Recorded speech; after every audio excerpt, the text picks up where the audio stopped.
Mula kay Random Pinas, gaano ka-advance ang isang alien civilization, no, kumpara sa atin? Kung sakasakaling may alien civilization talaga mga tol, gaano sila ka-advance, no? Gaano tayo napag-iwanan? Yan ang ating aalamin. Bibigyan natin ng reaction video and commentary. So wag na natin patagalin pa. Total, wala na rin naman tayong hinihintay na. Panoorin na natin to. Pero bago yan, huwag mo kalimutan mag-subscribe kay Random Pinas. Naniniwala ka bang may alien civilization sa kung saan man sa universe? Gaano kaya sila ka-advance kumpara sa atin? At paano ba natin iyan susukatin?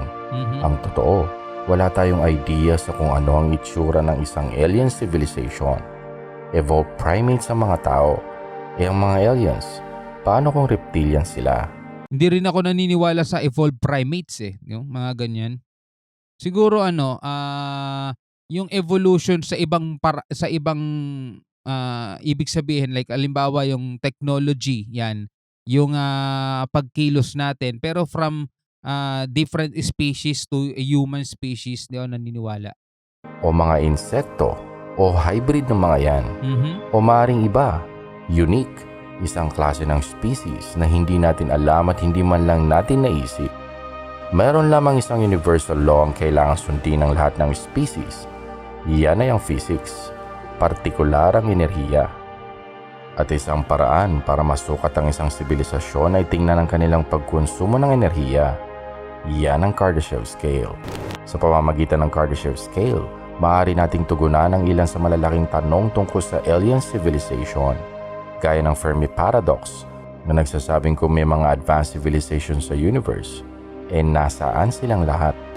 Ang estimate ay may 40 billion Earth-like planets sa Milky Way na kaya mag-support ng buhay. Siguro naman ilan sa mga yan ay nakapag-develop ng intelligent life. At kung ganoon nga, nasaan sila? Isang pag-aaral na ginawa ng mga researchers ng JPL at Caltech ang nagsasabing kapag ang isang sibilisasyon ay umabot na sa isang point sa Kardashev Scale, ay nagse-self-destruct na ito. At yan ang dahilan kung bakit wala tayong makitang ebidensya na isang alien civilization. Wala na kasi sila at nakakalungkot yan. Ipinapakita ng Kardashev Scale ang pinaka-nakakatakot na teorya sa lahat na kung may advanced civilization sa universe, mas maganda siguro kung wag na tayo makipag-ugnayan sa kanila. Alamin natin kung bakit. Maganda to very interesting. Bakit? Bakit kaya? Sa ilang daang libong taon ng human technology hindi masyado nag-advance. Nagsimula sa mga simpleng tools. Ang pagkadiskubre ng apoy, malaking bagay yan. Gulong, malaking tulong talaga yan. Tama. Ang ilang tagumpay sa astronomy, mathematics at physics, tiyak na nangyari. Ngunit nagkaroon ng maraming oras sa pagitan ng mga pangunahing discoveries. Tapos ay dumating ang Industrial Revolution at ang lahat ay nagbago. Sa loob ng ilang daang taon, biglaan ang scientific progress ng tao at mas lalo yang bumilis nang dumating ang computer revolution. More than 100 years ago, hindi natin iniisip na posible ang human flight. 50 years later, naglalakad na tayo sa buwan. At ngayon, nagpapalipad pa tayo ng mga drones sa Mars.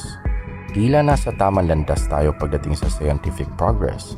At sa bilis ng advancement ng ating technology, hindi maiwasang isipin kung ano kaya ang mararating natin sa susunod na 100,000 o million years. Sa sobrang advance nga ng technology natin ngayon, hindi na natin alam kung anong totoo sa hindi. Di ba? Madali na lang tayo mapaniwala mga tol dahil din tumitindi ang AI, akala natin itong videong to totoo pero CGI lang pala, di ba? Kung mayroong alien civilization sa universe na naka-achieve ng isang level ng scientific progress na higit pa sa atin, paano natin ito i-grade at may kukumpara sa atin? At isa nga sa popular na metrics para gawin yan ay ang Kardashev Scale. Noong 1964, na-theorize ito ni Nikolai Kardashev. Sinasabi niyang pwedeng i-categorize sa mga civilization base sa total amount ng energy na available sa kanila at kung gaano karami ang nagagamit nilang enerhiya. Ilagay mo ang dami ng enerhiyang ginagamit ng isang civilization sa isang formula, magkakaroon ka ng numerong magre-represent ng advancement ng technology ng civilization na iyon. Simple lamang ang formula. Ang P ay total amount ng power na kayang gamitin ng isang civilization. Ang K, ang numerong magre-represent ng kanilang technological advancement. Yan ang Kardashev number. 3 levels ng Kardashev scale, level 1 hanggang level 3. Nakalaunan ay nadagdagan pa ng 4 na levels, kaya ang mga levels sa ngayon ay mula 0 hanggang 6. Tingnan natin ang mga levels na yan at nasaan na kaya tayo. Sa scale na yan. Wala pa tayo sa level 1 eh. Entry level ang Type 0. Ang civilization na ito kayang gamitin ang energy ng kanyang home planet pero hindi pa ang buong potensyal ng planeta. Tama ka, tayo yan. Sa ngayon, tayo ay nasa 0.7 sa Kardashev scale. Maaari tayong umabot sa Type 1 sa loob ng 100 taon. Ang Type 1 civilization ay kaya nang i-harness ang total energy ng kanyang home planet. Pagsunog ng kahoy sa pagluluto, paggamit ng coal, geothermal power plants, gamit ang mga dams. Kayang i-harness ang power ng atoms, ilang kilo ng matter, kayang i-convert sa energy kada segundo. Pagkuha ng power mula sa araw papunta sa surface ng planeta, mga solar panels o satellites na may kakayahang kumuha ng power mula sa araw at i-beam ito sa surface para magamit ang planeta. At mukhang dyan naman tayo papunta. Ang maganda dyan ay may kakayahan na makontrol ang environment, kaya makontrol ang weather, volcanic eruptions at earthquake. Kaya maimpluwensyahan ang ebolusyon ng mga halaman at hayop. Kaya lang, mas dadaming kakailanganing enerhiya kumpara sa supply. Kaya't para patuloy ang ating pag-advance, kailangan nating umalis ng planeta at magsimulang magmina ng resources sa ibang planeta at mga asteroids. Parang science fiction kung iisipin. Tama. Dahil science fiction talaga. Ang pinakamagandang paraan para ilarawan ng isang civilization habang tumataas ang scale ay sa pamamagitan ng science fiction. Kaya't yan ang ating gagawin. Ang Type 2 civilization ay may kakayahang i-harness ang lahat ng enerhiya sa kanilang solar system. Science fiction pa rin, pero theoretically, pwede yang gawin sa pamamagitan ng tinatawag na Dyson Sphere o Dyson Shell. Isang structure na nakabalot sa araw na siyang kumukuha ng enerhiya nito. So science fiction talaga mga tol. Dahil iisipin mo no, hindi nga tayo makatungtong ng Type 1 eh. Type 2 pa kaya? Isang higanting hollow sphere sa space at ang araw ang nasa gitna ng sphere. Ang edge ng sphere sing layo ng Earth sa Sun, 150 million kilometers. Isang civilization ang nag-i-exist sa interior ng sphere. Napakalaking surface area niyan. 550 million times yan kumpara sa surface ng Earth. Ngunit kahit in theory, posible ang Dyson Sphere, sa ngayon ay sadyang wala tayong ganyang engineering capability. Pinakamalaking problema na siguro ay sadyang hindi sapat ang raw materials sa buong solar system para gawin yan. Tama. Pero ang unang hakbang para dyan ay isang structure na kung tawagin ay Dyson Swarm. Makapal na formation ng mga satellite na nag-o-orbit sa Sun. Kukuha sila ng energy sa Sun at wirelessly papadala sa Earth. May isang star na maaaring napapalibutan ng Dyson Swarm. Ang KIC 8462852, kilala din bilang Tabby Star. Kakaiba ang pagbabago ng amount ng light at energy ng Tabby Star at hindi ito may paliwanag base sa pagkakaintindi natin ng stellar physics. Para bang may nakapalibot na isang ring ng matter ang nakapalibot dito. Kaya't may mga nagsasabing maaaring may nagbubuo ng Dyson Swarm sa star na ito. Gayunpaman, may ibang hypothesis din na maaaring hindi pantay-pantay na dust density ang nakapalibot dito. Noong 2018, naging usap-usapan ng mga scientists na gamitin ang Gaia mission ng European Space Agency para maghanap ng mga Dyson spheres at iba pang megastructures sa galaxy. At kung mayroon ngang civilization na may ganitong structure, ay madedetect natin sila. Pwera na lamang kung nagtatago sila at ayaw nilang may makakita sa kanila. Pero sino naman ang tinataguan ng isang Type 2 civilization? Ang Type 3. Dito tila nakakatakot na ang mga bagay-bagay. Type 2 tataguan ng Type 3, mas advanced ang Type 3. So lahat kaya na nilang makita. Ang Type 3 civilization, sakop na ang buong galaxy, nananakop at nagkokontrol ng maraming solar systems. Kaya nilang mag-harness mag-store at gamitin ang energy ng lahat ng stars sa kanilang galaxy. Laruan para sa kanila mga planeta. Kayang ilipat ang isang planeta papuntang ibang solar system. Kayang pagsamahin ng mga solar system, pagsamahin ng mga stars. Kayang gumawa ng bagong star. Isang playground para sa kanilang galaxy at parang laruan lamang ang lahat ng nasa loob nito. God level yan, no? Para maabot ang Type 3, napakalaking enerhiya ang kailangang gamitin. Ilang libong Dyson Sphere ang nakakalat sa buong galaxy o maaari ding kunin ang enerhiya sa isang black hole na nasa gitna ng galaxy. Maaari nagtatravel na sila sa space ng mas mabilis pa sa speed of light, gumagamit ng wormhole technology para makabuo ng mas maikling daan sa pagitan ng dalawang points sa space-time. Maaring kaya na nilang i-manipulate ang gravity para i-bend ang space-time para mapaikli ang layo ng dalawang points sa space. Hanggang level 3 lang ang ginawa ni Kardashev. Para sa kanya ay halos imposible na maabot ng isang civilization ng isang galactic level of energy control. Pero sa tingin niya ay kaya natin mag-progress hanggang level 2 bago pa man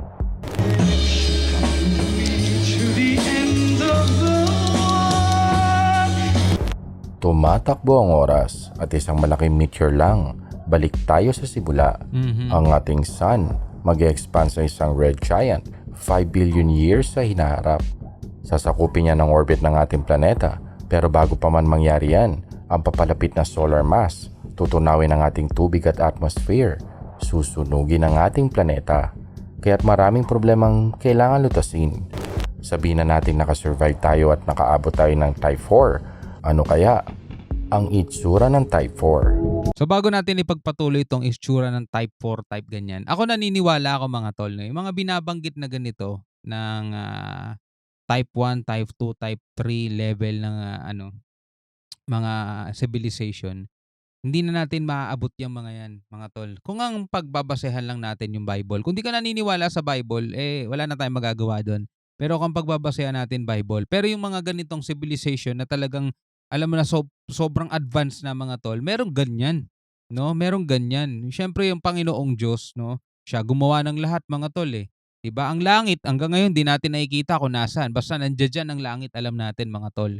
'Di ba? Yung mga anghel kayang pumunta rito sa lupa, kayang bumalik sa langit, pabalik-balik, 'di ba? Kapag nung unang panahon, 'di ba, nababasa natin yung sa Bible, nagsusugo ang Diyos ng mga anghel para halimbawa kausapin si Maria, 'di ba? Na magsisilang siya ng isang sanggol. Kausapin si Noe, 'di ba? Gumawa siya ng tawag dito ng malaking ark, daong. Kinausap si Lot, 'di ba? Na kailangan umalis doon sa lugar na 'yon dahil susunugin na 'yon, 'di ba? Yung mga ganung mga bagay, 'di ba? Nagsusugo siya ng anghel dati. So kaya magpabalik-balik mga tol. Talagang 'yun, advanced talaga yung mga ganong kung may technology man sila, 'di ba? Advanced mga tol. Grabe.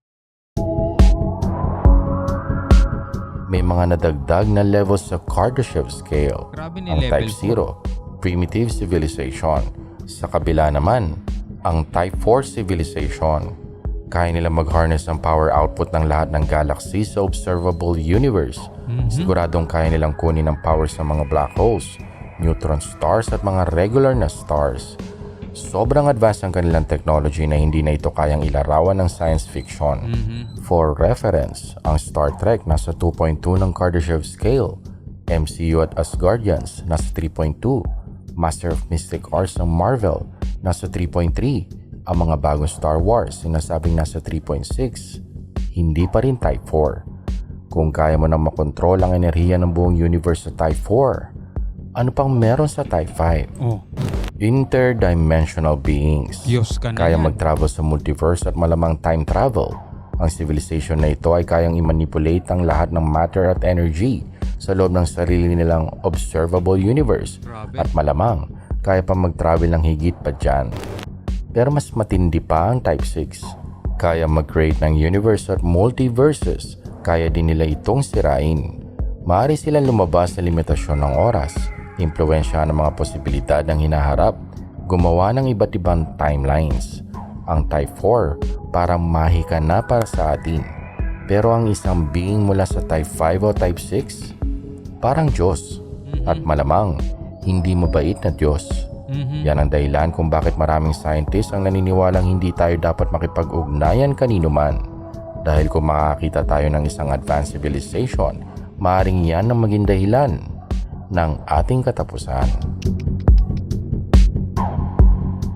Kung titingnan natin ang Kardashev scale para makausad tayo mula Type 1 papuntang Type 2, kailangan natin ng space exploration.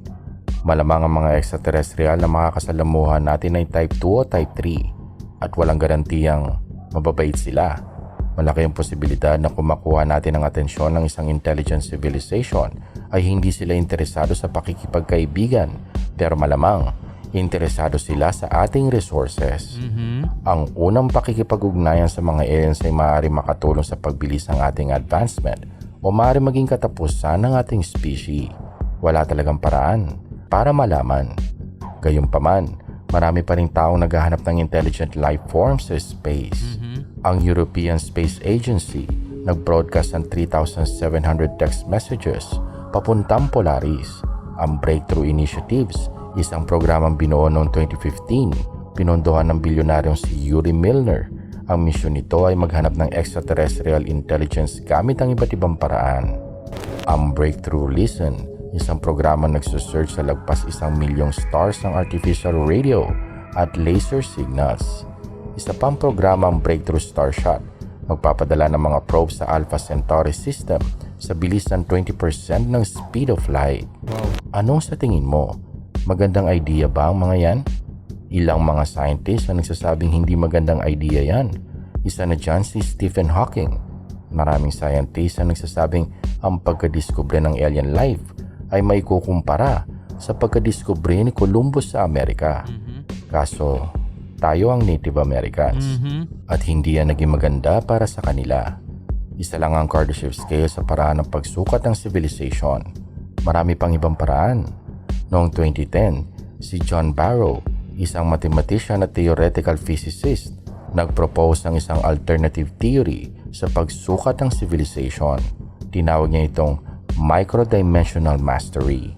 Sinabi ni Barrow na ang mga tao sa ngayon ay cost-oriented, kaya't mas epektibong i-manipulate ang environment kaysa sa lumabas sa cosmos.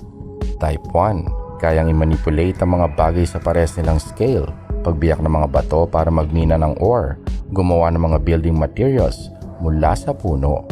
Type 2, kayang mag-manipulate ng DNA, pag-alter ng development and function ng living organism sa pamamagitan ng pagpalit at pag-insert ng bagong genetic code. Type 3, kaya mag-manipulate ng molecular bonds para makagawa ng bagong material. Type 4, manipulation ng atoms, nanotechnology na kayang gumawa ng artificial life forms. Type 5, kakayahang baguhin ng atomic nucleus, gumawa ng mga bagong elements. Type 6, kayang mag-customize ng mga basic forms ng matter, quarks, leptons at i-organize ito sa isang complex system. Hindi lang basta naiintindihan ng quantum physics, nakokontrol pa. At ang Type Omega, complete control sa space at time. Sa ngayon ay nasa pagitan tayo ng Type 3 at Type 4 sa micro-dimensional mastery scale, kaya't ang susunod na step para sa atin ay ang artificial life.